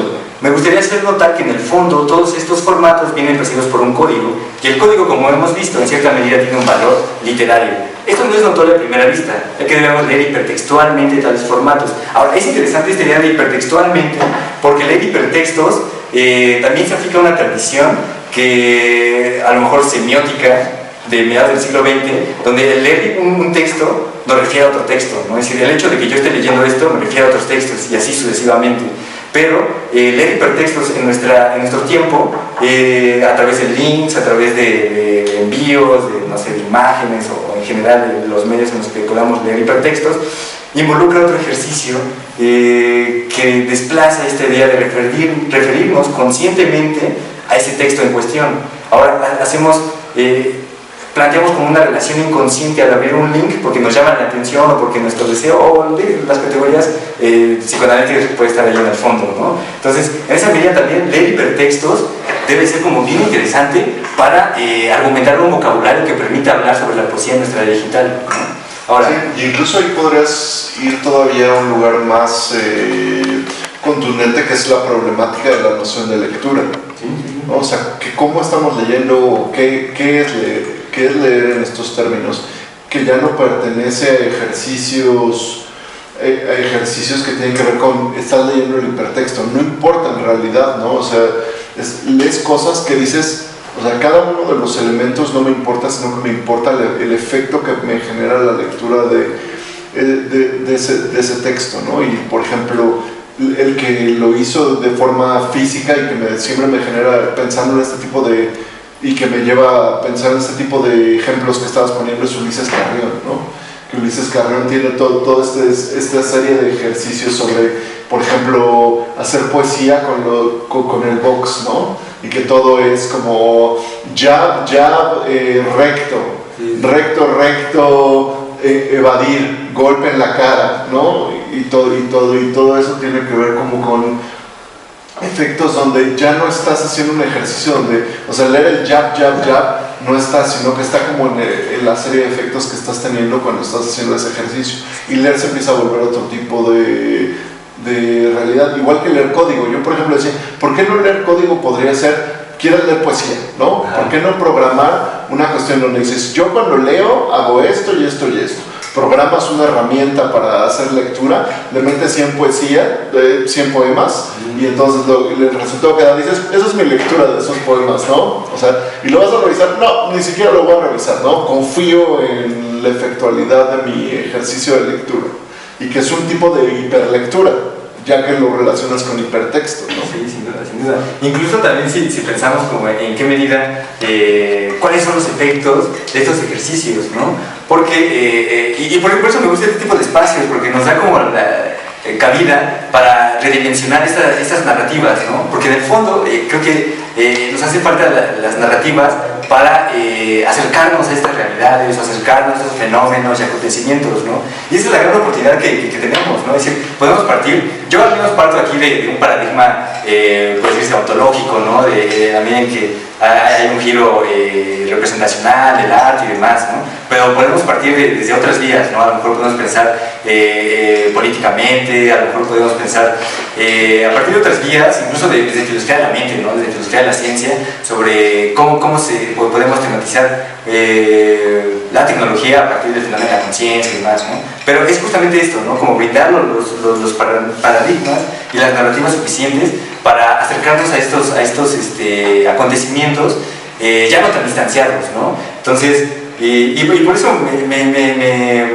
me llama la atención trabajar sobre estas ideas, porque pues hay como varios elementos igual percibidos por la tradición poética, ¿no? También Bernstein tiene un poema bien interesante, se llama Lift Off, y digamos, es código, ¿no? O sea, ¿cuál es?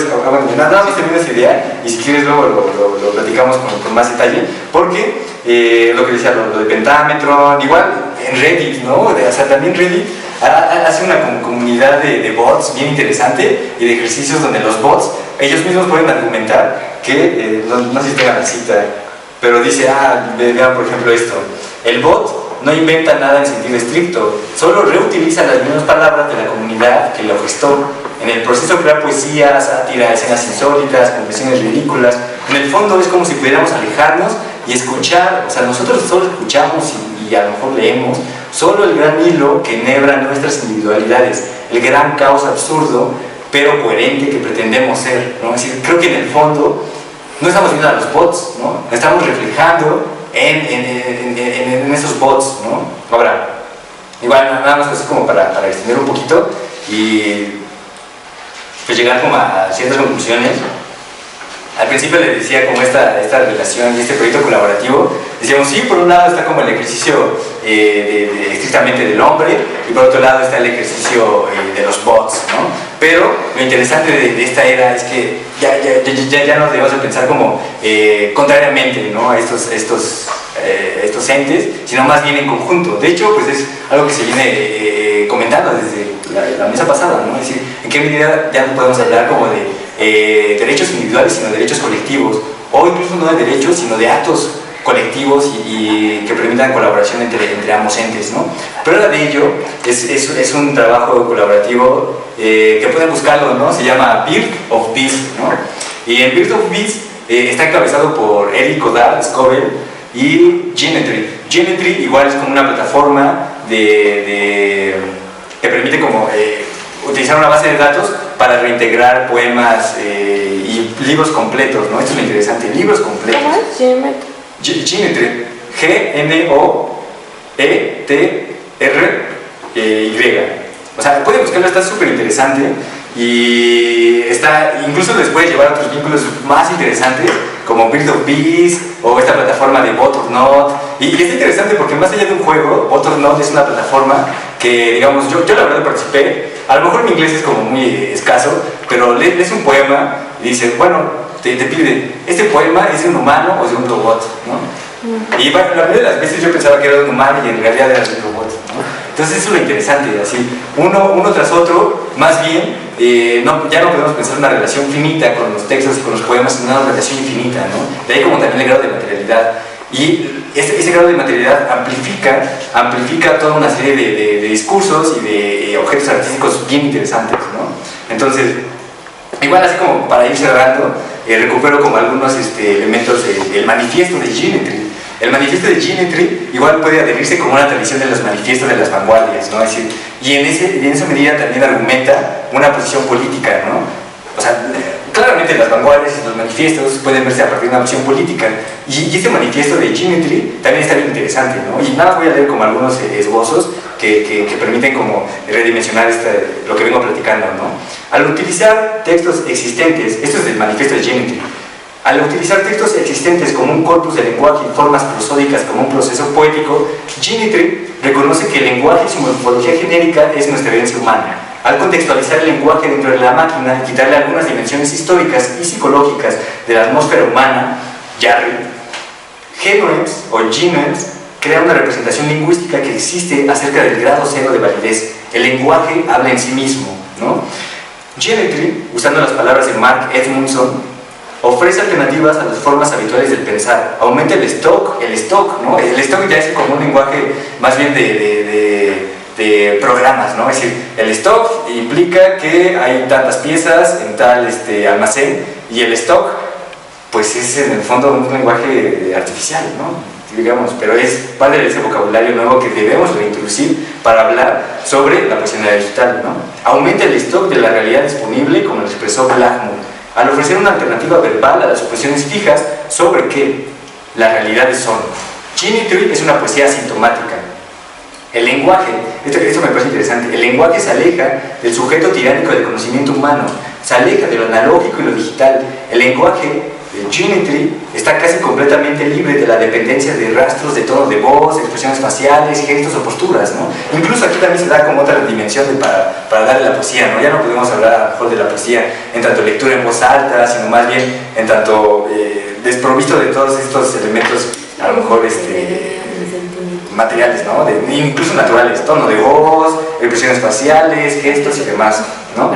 Ahora, así como para ya ir terminando, Ginetry es poesía sin el 99% de la historia humana, que a su vez hace que la poesía sea más históricamente importante de lo que pudo haber sido. El pensamiento de Ginetry es, sin la mentira de la subconsciencia, ningún hablante humano está siendo desvestido por debajo de un bikini lingüístico, mientras que los gobernantes con significado juegan ba-da-da-dums, ¿no? Así como para cerrar. Entonces, pues ya como por último, ¿no? Creo que ya vamos y redondeamos más o menos lo que quería plantear sobre la mesa.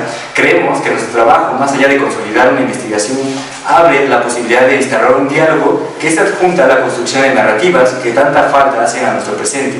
La consideración sobre la poesía en la era digital instala una serie de problemas que apenas hemos atisbado desde otros puntos. Valdrá la pena visibilizar dichos problemas pensando en la apertura que puede llegar a tener con vistas a generaciones, o sea, a futuras generaciones que prácticamente operan bajo un discurso que integra implícitamente lo dicho hasta ahora, ¿no? Y pues podemos pensar como en los niños y cómo juegan con las tablets y demás, ¿no?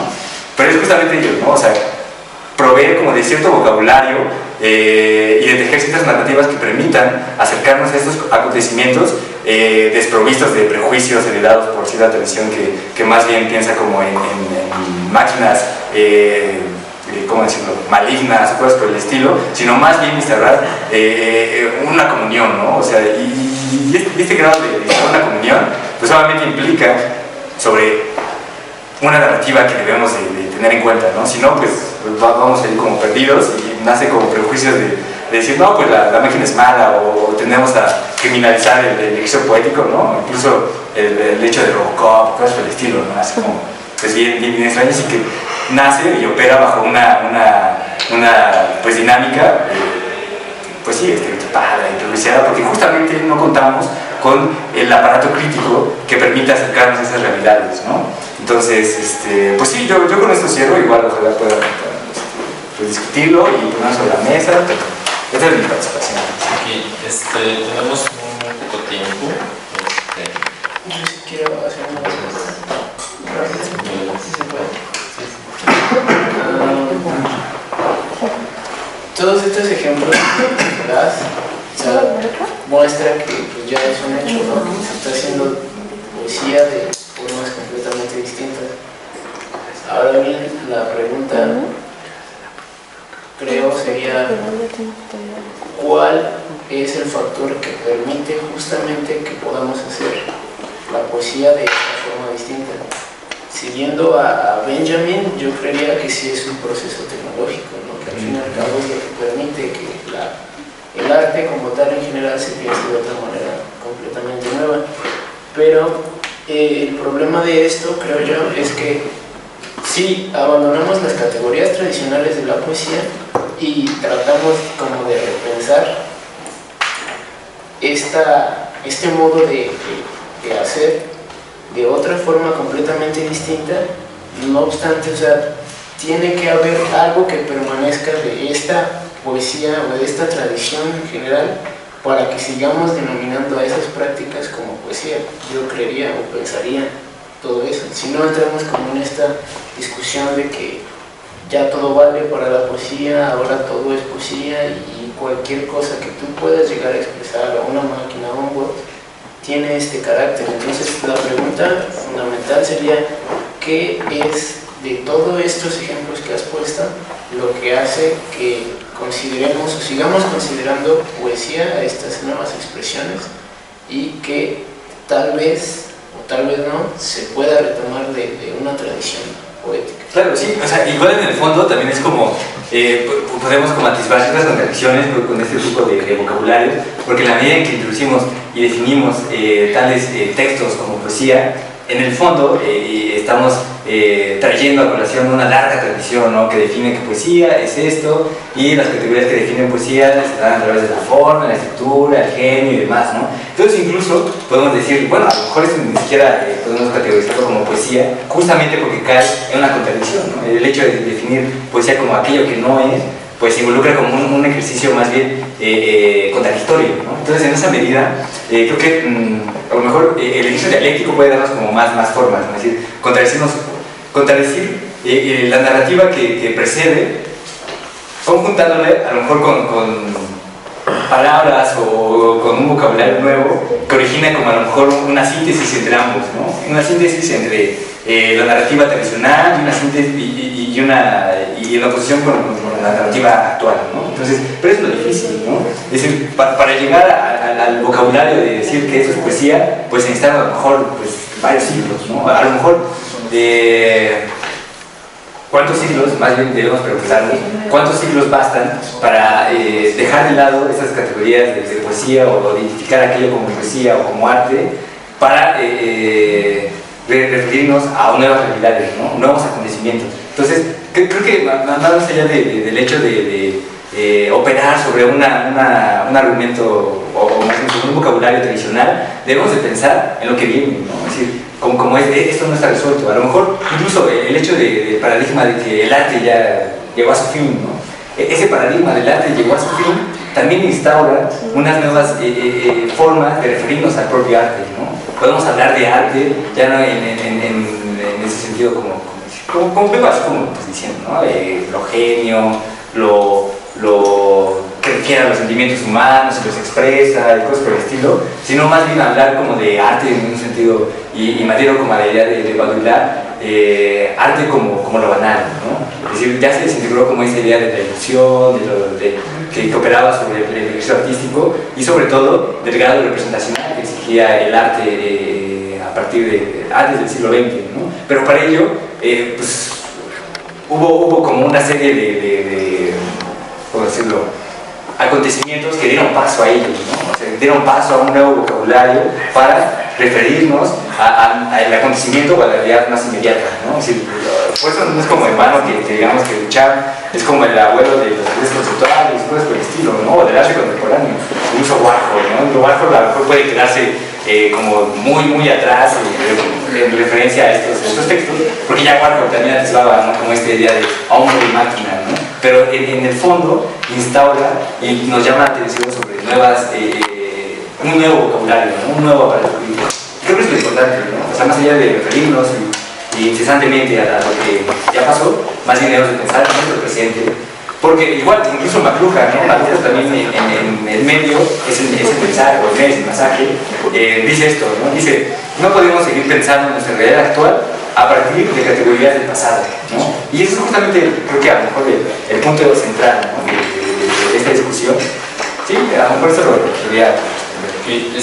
Ya con esto tendríamos que terminar. Pues agradecemos su presencia y a los que nos siguieron en el streaming, gracias. Tenemos mesa a las 4 de la tarde, aquí mismo, ¿verdad? Y 2 talleres. Hoy. No, creo que la mesa va a ser allá arriba, en el 2.6, y tenemos 2 talleres, uno de uno es de código e ideología y el otro es de producción de pornografía. De 4 a 8 el de producción de pornografía, de 3 a 5 el de ideología, código. Gracias. Gracias.